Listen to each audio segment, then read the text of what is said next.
La conception bioclimatique, c'est à la base s'orienter sur le terrain, orienter la maison de façon à ce que les pièces de vie soient le plus possible orientées au sud pour capter le solaire passif. C'est les pièces tampons au nord, avec des sas, souvent un sas d'entrée pour éviter les entrées d'air froid massif quand on entre.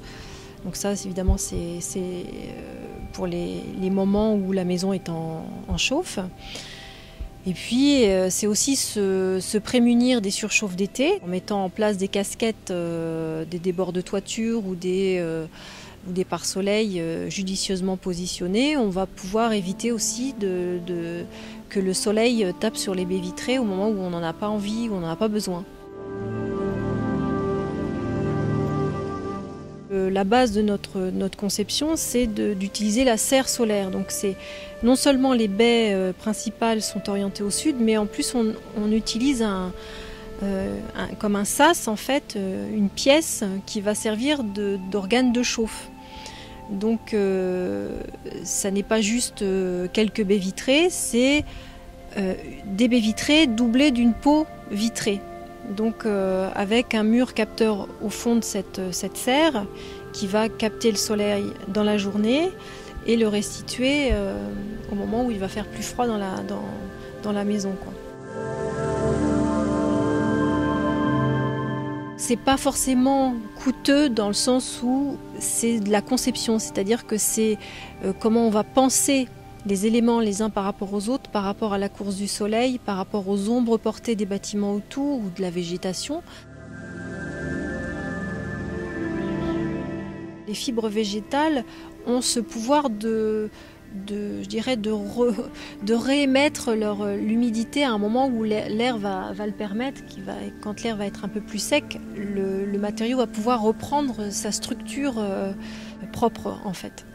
Et donc garder son pouvoir isolant. Les parties où il y a des grandes ouvertures, on a plutôt isolé en ouate de cellulose, parce qu'on n'avait pas la place entre les fenêtres de mettre un quart de botte de paille. Mais la ouate insufflée, elle s'insuffle là où on lui dit d'aller. Donc voilà, on a joué sur les deux. Jouant un peu sur les qualités de l'une et de l'autre, quoi.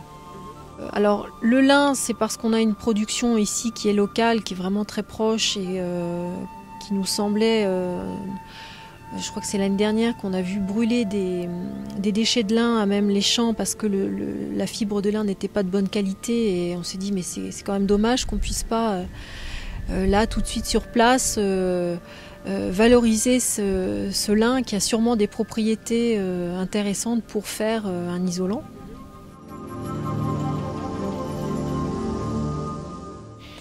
Donc la paille a une capacité thermique qui est vraiment très intéressante pour un coût dérisoire si on arrive à travailler à une mise en œuvre qui soit simple et pas trop longue.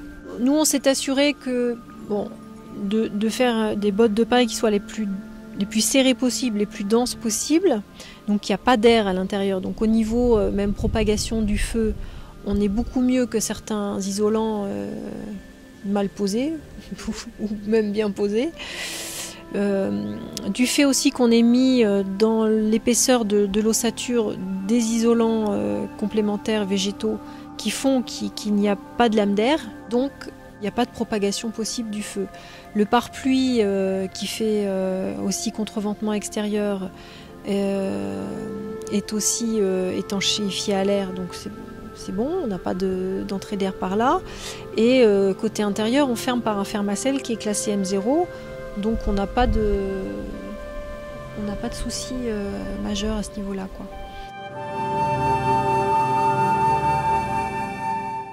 On peut se dire que cet isolant végétal va, dans le temps, se comporter mieux et en tout cas garder sa fonction d'isolant et ne pas être allergène.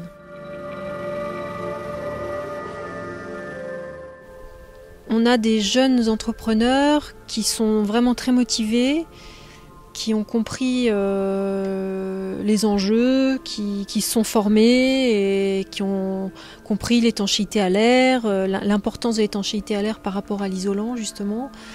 Alors d'aujourd'hui, on n'a pas de souci, de mise en œuvre dans de bonnes conditions et il y a des coûts tout à fait acceptables. On est assez content du résultat, donc on a, même si c'est pas tout à fait fini là pour l'instant au niveau des finitions, on n'est pas encore installé dedans, mais on a vu l'évolution au niveau de l'intérieur par rapport à la maison en bois ici qui est isolée différemment. Et les écarts de température sont atténués vraiment de façon étonnante. Donc on est assez optimiste par rapport au confort qu'on va avoir dans cet atelier. Et donc par anticipation, on se dit bon bah c'est bien, nos clients seront bien dans leur maison quoi. Voilà.